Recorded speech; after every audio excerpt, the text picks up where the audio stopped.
if a person's guilty, right, you don't have to do all this setting people up shit. You know, one thing about scheming people is when you're doing all this stuff, all this scheming stuff, why are you doing that? When you're involving all these people to scheme and do this stuff, that means that you have something that you have to hide. Because I don't have nothing to hide. I don't go behind people's back and do certain shit. I don't do that. I don't have to do that because I stand on truth and I'm honest. Why are y'all doing that? Because y'all got something to hide. You see what I'm saying? And that's the behavior of people that got shit to hide.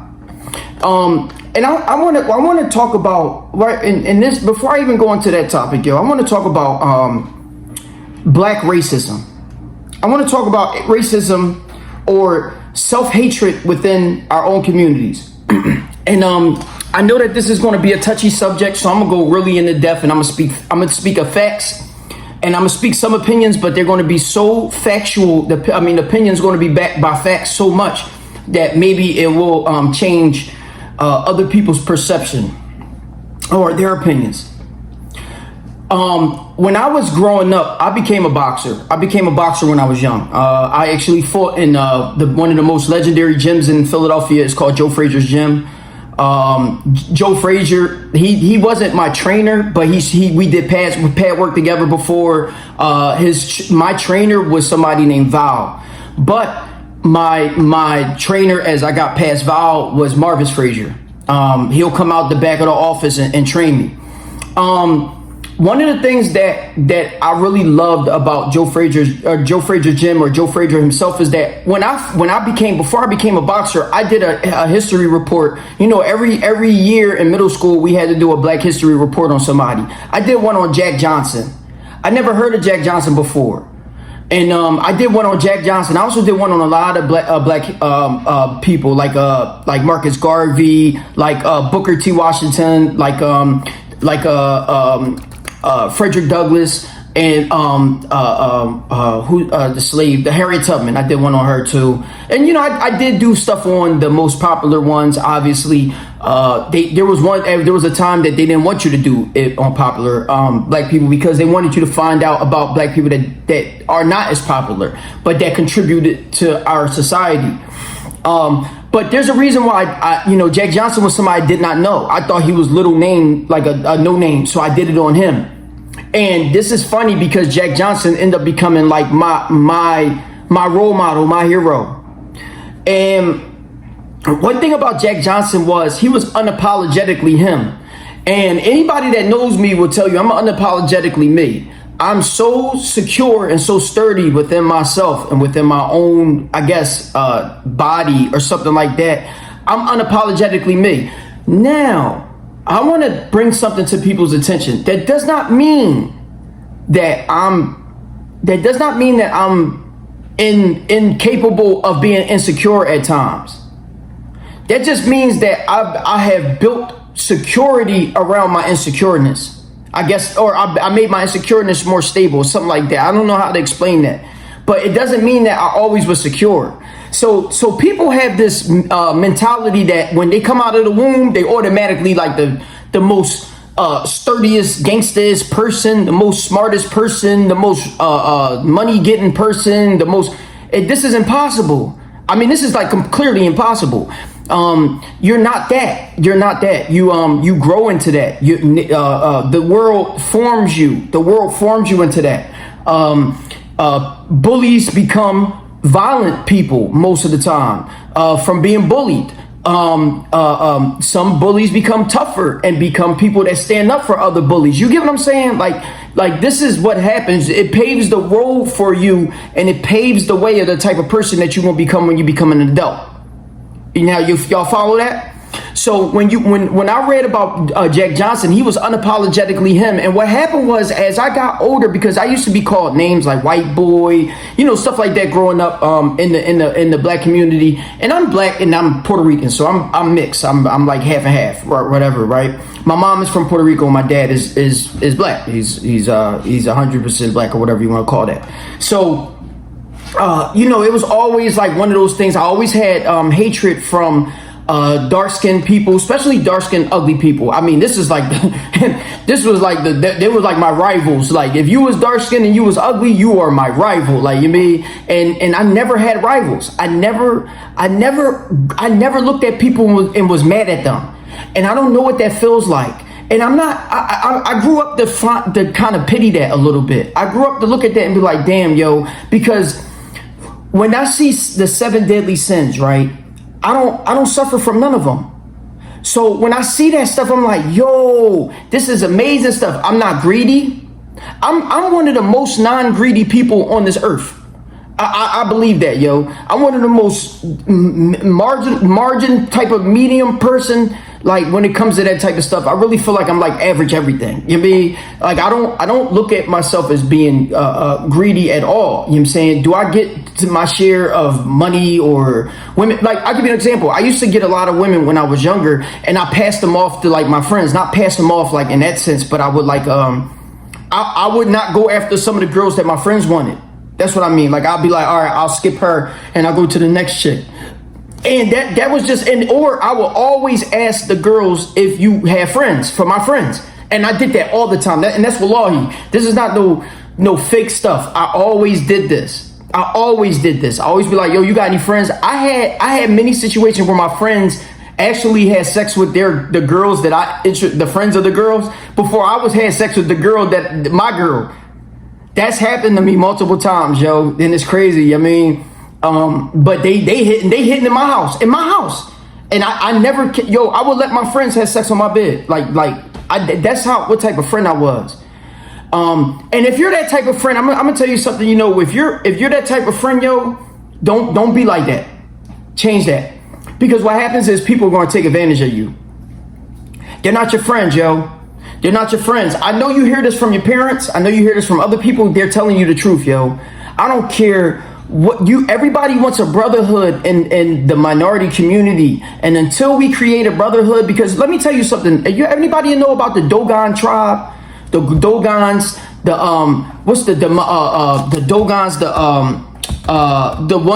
Maasai tribe that be jumping and all that. You know, they never have those type of quarrels in their tribe. You know, they never look and be like, oh, this person is cuter than me and I'm gonna hate on him. They never be like, oh, this person is darker than me, I'm gonna hate on him. They never do that. Why don't they never do that? Why don't they never have those petty differences in their tribes, y'all? Anybody know? Anybody? Exactly. That's because they're secure with themselves, and they're raised up in a community that does not promote that type of dissension.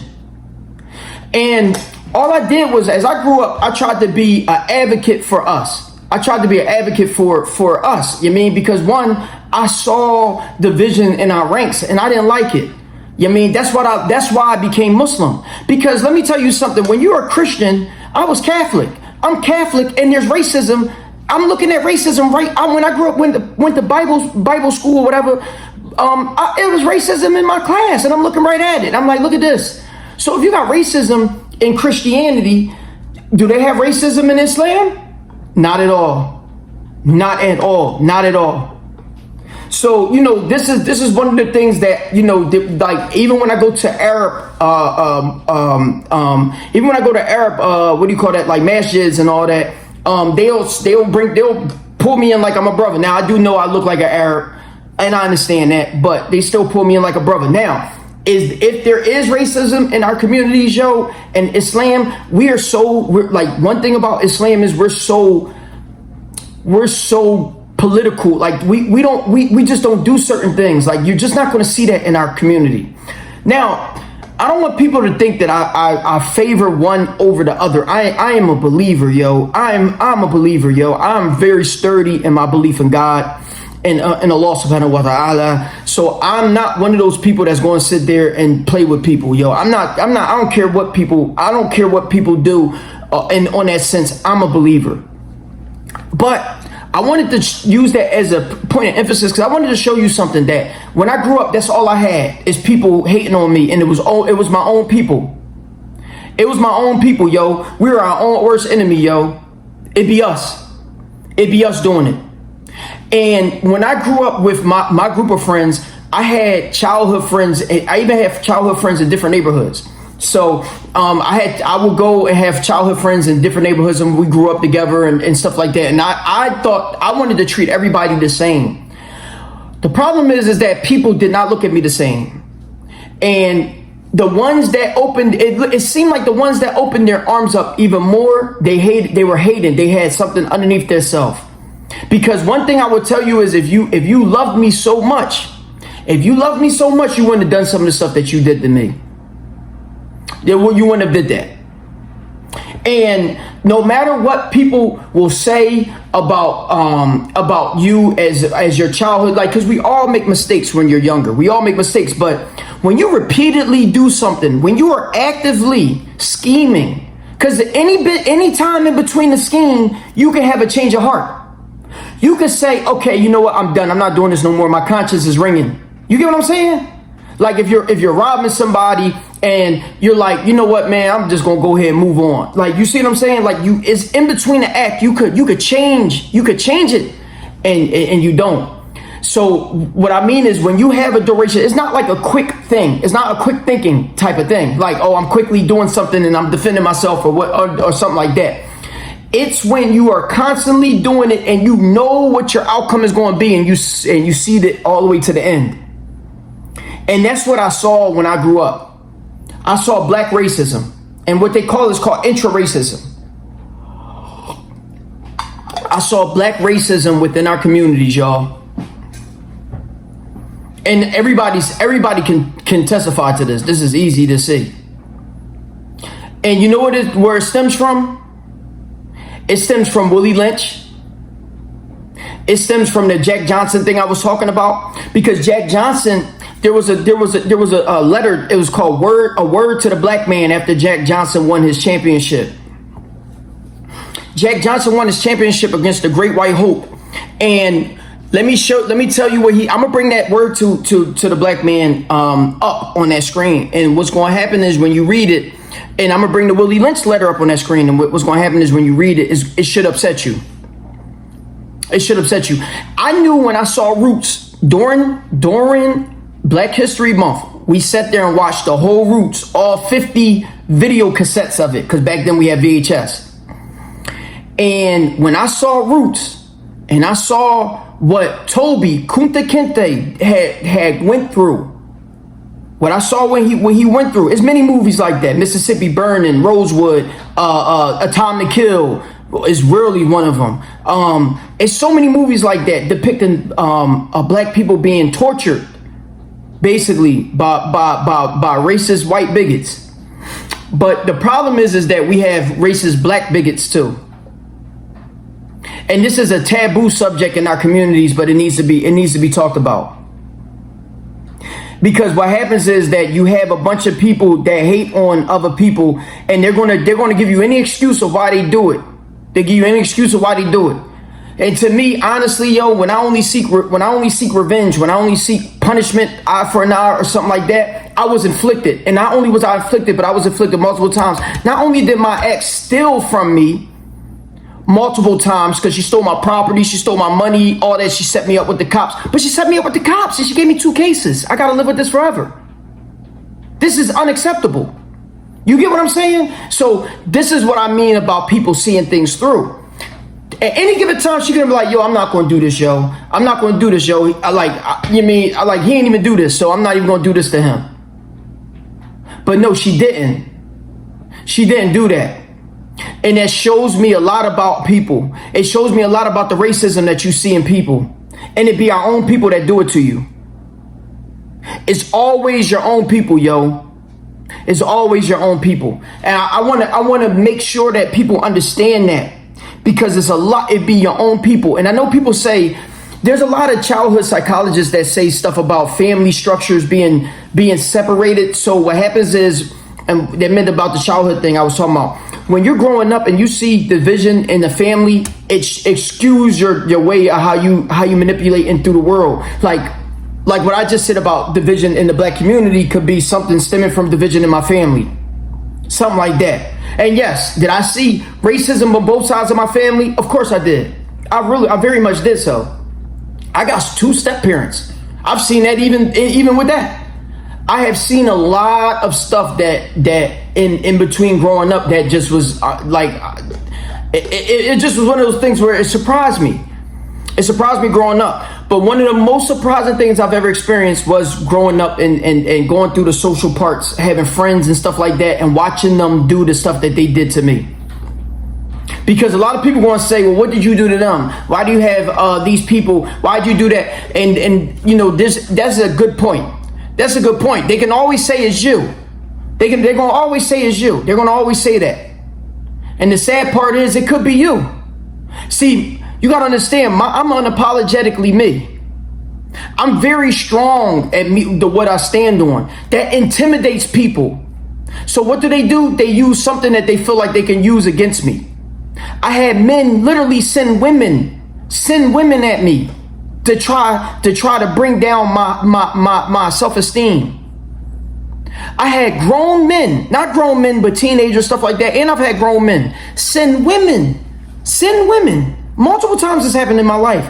Send women at me as a scheme to try to bring down my self-esteem. I want y'all to think about that. How many times that happened to you? This is disgusting to me. This is childish and disgusting. But the thing is that they always want you to be the forgiver.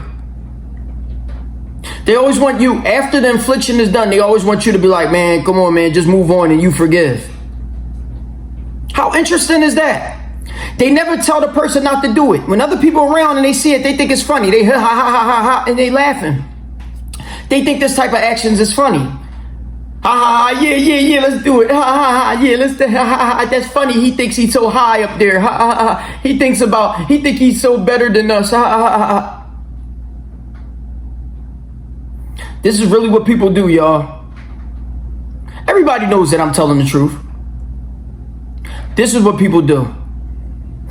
And black people have this mindset, like Jack Johnson, right? Jack Johnson was a championship fighter back then. You should really watch his story on YouTube, right?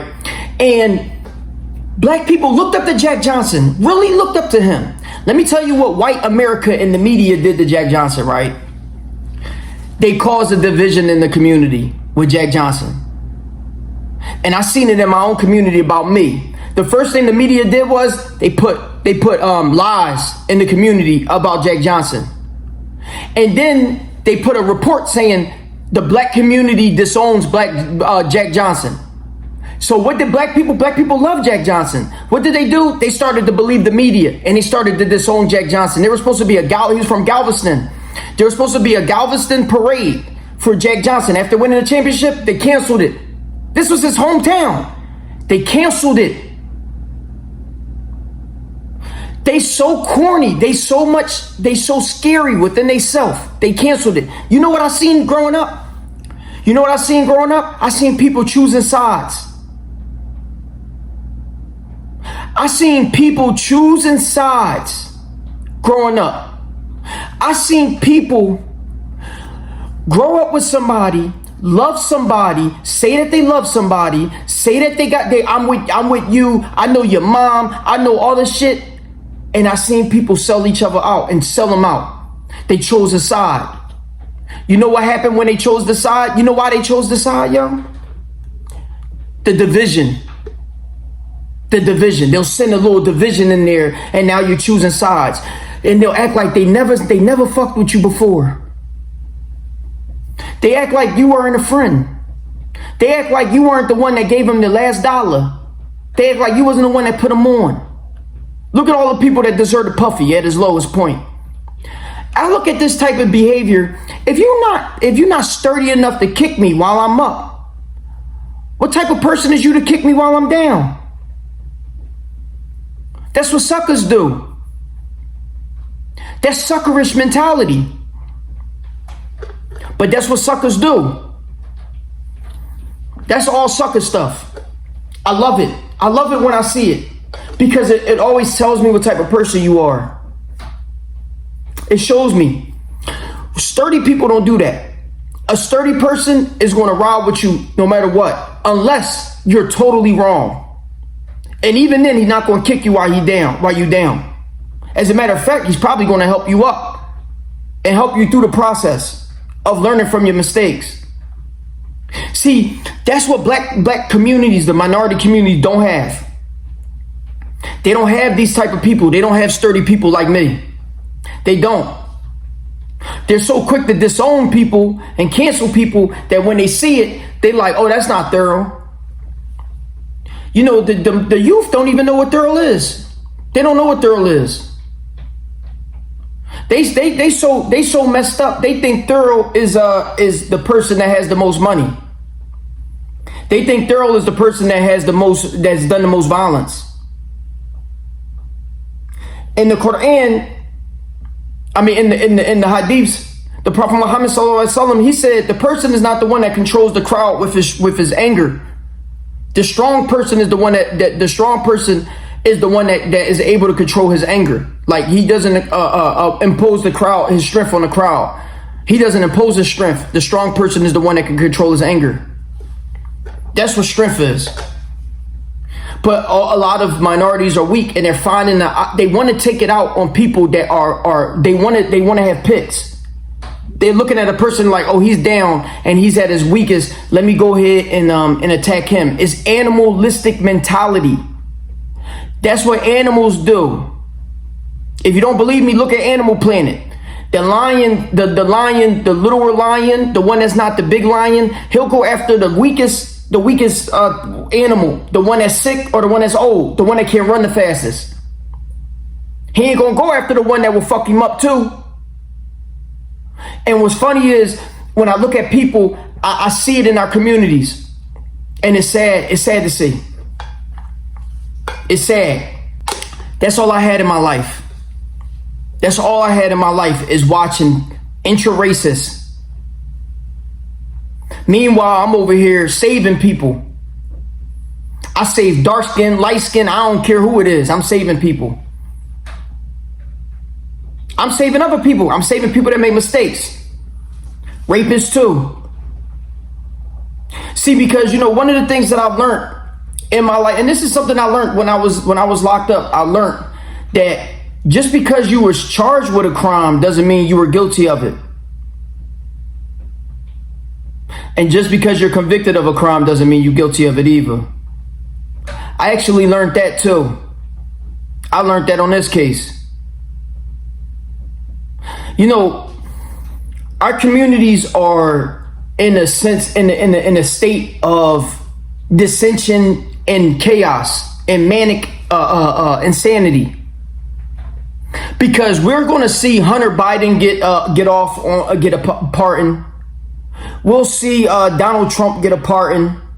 We'll see Epstein get out of jail acting like he killed himself. We see all these people getting these pardons, yo. Guess who don't be getting pardons? People that look like us, right? They sent Bill Cosby's 80-year-old ass to jail, yo. Think about that for a second. For a 30-year-old crime. For a 30-year-old crime. And you know what's crazy? You people, you African Americans was right on the front lines screaming for him to go to jail. A lot of you. A lot of you.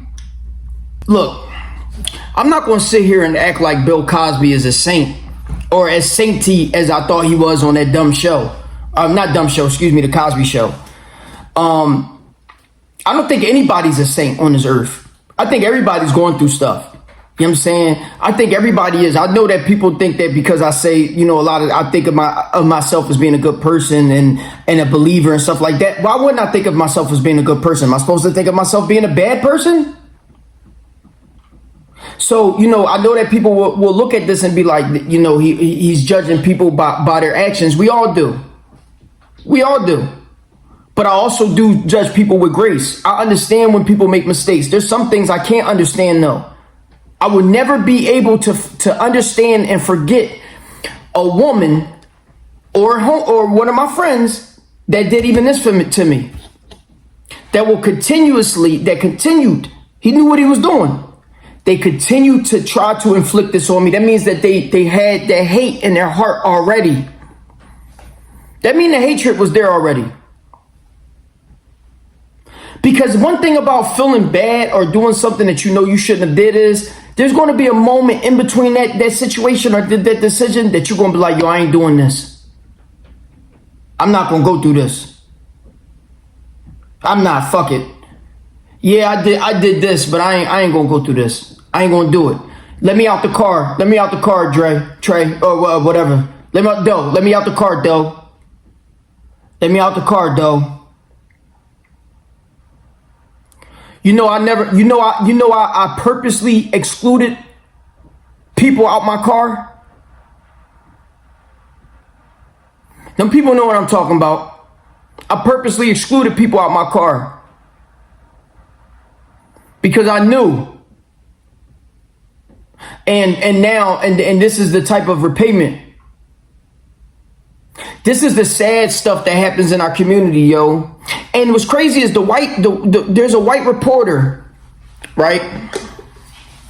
Well, no, let me not even go to the white reporter that said this crazy statement that I heard on the Jack Johnson joint, yo. History. I want to touch this up because the reason why I'm saying this before I even get into the statements and stuff is that history will repeat itself.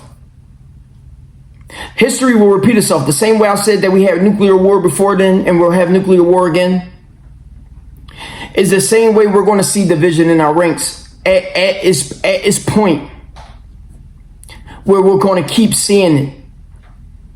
We're going to keep seeing black people disown each other and sell each other out the same way they did in the slave trade.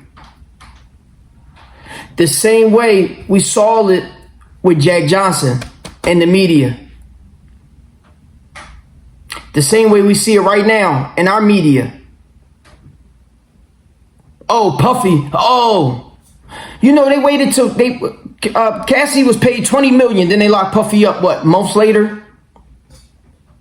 Why you ain't just, why you waited before you paid the money? He wouldn't have gave her the $20 million if he knew she was going to testify on him later on.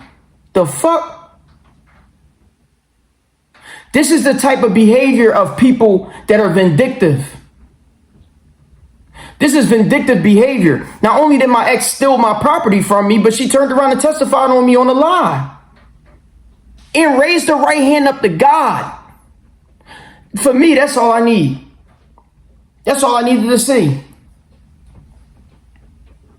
This is vindictiveness and this is corniness. And I've seen it all my life from you people. I've had more backstabbing situations from y'all. My people hurt me more than anybody else, yo. Meanwhile, I'm still over here trying to take care and uplift my people. How insane is that? I'm over here helping you with the right hand while you stab it, while I'm trying to block your stabs with the left hand in my back. That's the type of shit that goes on. So I watched this white reporter talk about how Malcolm X started hanging with Cassius Clay because he wasn't Muhammad Ali yet. And they were afraid of that. Because they knew at that moment that Cassius Clay might turn into Muhammad Ali. And guess what they started to do? The white reporter, or white strategist, the cops and the FBI and all that type of stuff. Guess what they started to do? Because of course they're the ones that caused division in our ranks. What did I say on one of my videos? They're the biggest instigators, right? Didn't I say that? Didn't I say all the black people with money gonna get booked? Didn't I say that? How true is that? Exactly. They're the biggest instigators. So what did they start to do? They started to cause a division between Malcolm X, Cassius Clay, after he became Muhammad Ali, the Nation of Islam, and the other black communities like Dr. Martin Luther King. Shit, they caused the division between them two. They caused the division between Pac and Big. People got to start waking up and seeing the devilish tactics that happen. This is devilish stuff. You got to be stronger than being jealous. You gotta, where your balls at? Goliath is out there. Goliath is who I'm fighting. I'm suing the city. Goliath is that. Goliath is suing the police. You niggas that shoot each other.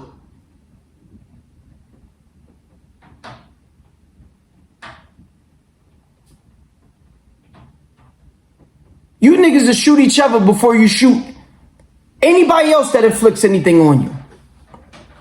And as much infliction that I've had within my own community, I'm still fighting Goliath before I'm going to fight my own community.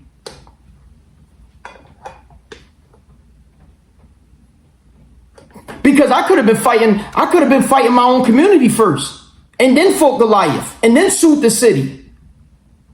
But no, I'm fighting Goliath first. See, people have this mindset.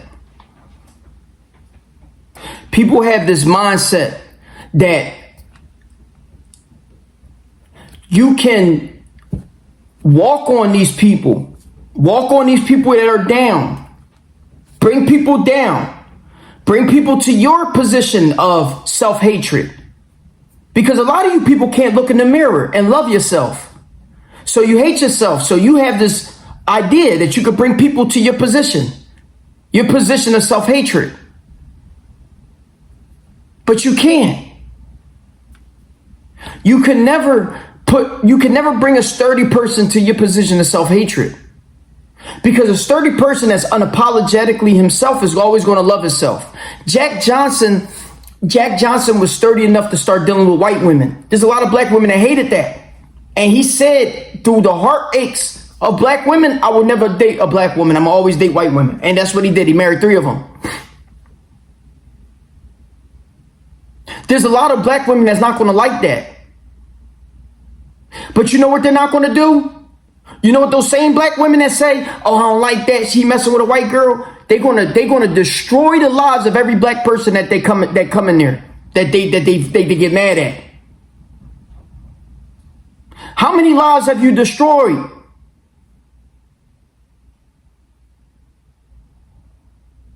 That's what they're not going to say. And then our marriages are down. And this is the type of community that we have now. This type of community where nobody wants to date each other. Nobody wants to marry each other. Everybody's insecure. Nobody is strong enough to be honest no more. This is the softest generation I ever seen. Y'all suckers. This is what suckers do. Sucker shit. That's what this is. A bunch of sucker shit.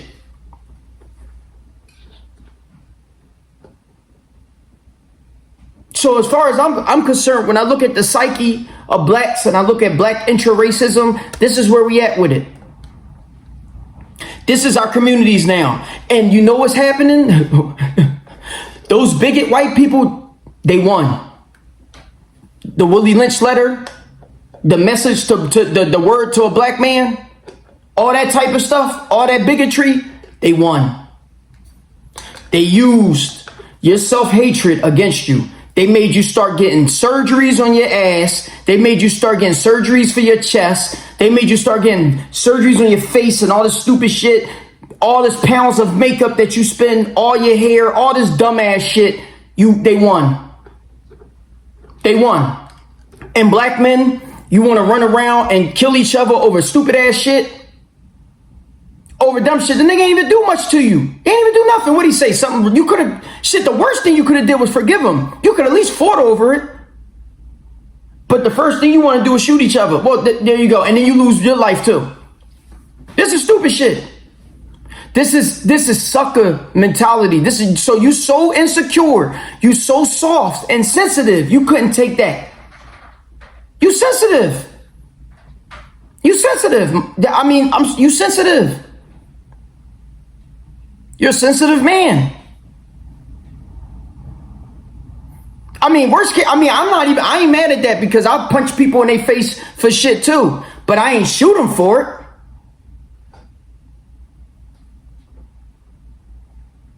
I I use that type of violence as a last resort. It's going to be the last resort. You know, I was going to introduce this to there, but I think I needed to say that. I think I needed to say that about the intra-racism that goes on in our communities. That needed to be spoken on, yo. Like, if we ain't gonna get it together, you know, ain't nobody else gonna do it for us. I think that needed to be said, yo. You know what I mean? I think I'm done. I'm done with that. I actually like that. I like that. That needed to be said, yo. Because in all actuality, yo, you know, that y'all need to be checked about that. Ice Cube said you better check yourself before you wreck yourself. You niggas is wrecking yourself. And you needed to be checked on that, yo. Real rap, because the first thing you doing is a lot of sucker shit. And yes, I grew up being inflicted by my own community. They're the ones that did the worst to me. Nobody else did that. Y'all did that. And you still don't see me doing nut shit to y'all. You'll never see me hating on another man. You'll never see me doing that. I'll save you before I hate on you. I ain't scheming. I ain't doing none of that shit that you niggas do. I'm gone.